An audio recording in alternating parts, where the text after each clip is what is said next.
Good afternoon, everybody. My name is Morla Gordon. Today we'll be looking at John Dewey.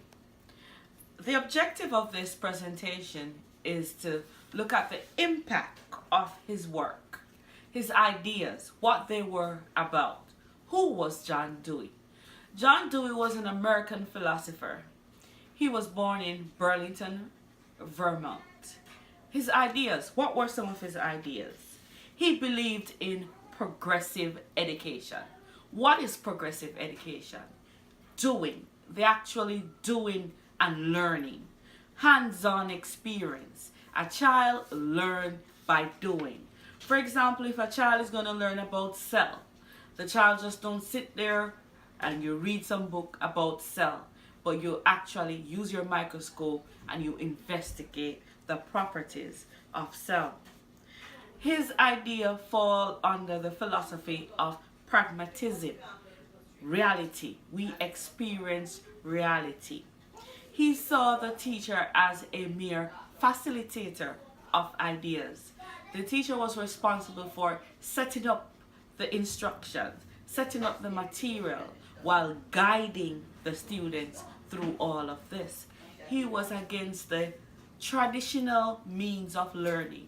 He wanted students to learn through actual hands-on experience.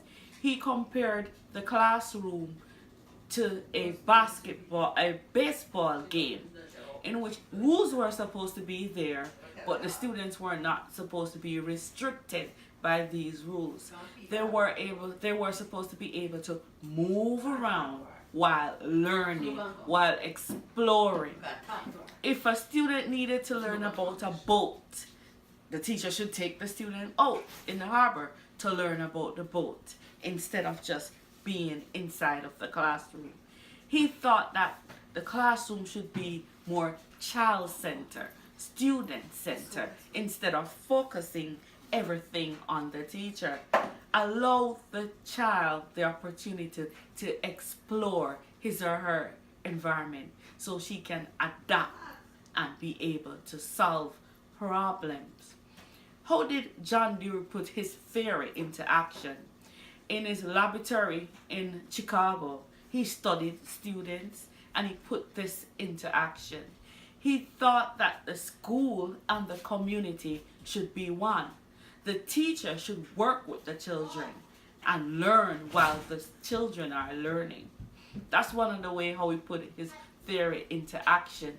He also put his theory into action by writing a lot of books, by writing articles, by writing essays. In today's world, we can read those books and we can implement them in our classroom. And in today's society, we're implementing them. But let's look at the other hand of the circle. Let's critique his work. Not all the time students can learn by doing. Sometimes it may be too time consuming. Sometimes it might cost a lot of money. Sometimes we do not have the resources to provide for those students to learn by doing. Sometimes we're restricted by a budget. So as teachers, not all the time they can learn by doing. So we have to be creative and we have to find other means of allowing them to interact with the textbook, to interact with technology and get them to learn the concept, what we're trying to teach. So that is one critique of Mr. John Dewey's ideas. But regardless of this, most of his ideas are being practiced in today's classroom. Thank you.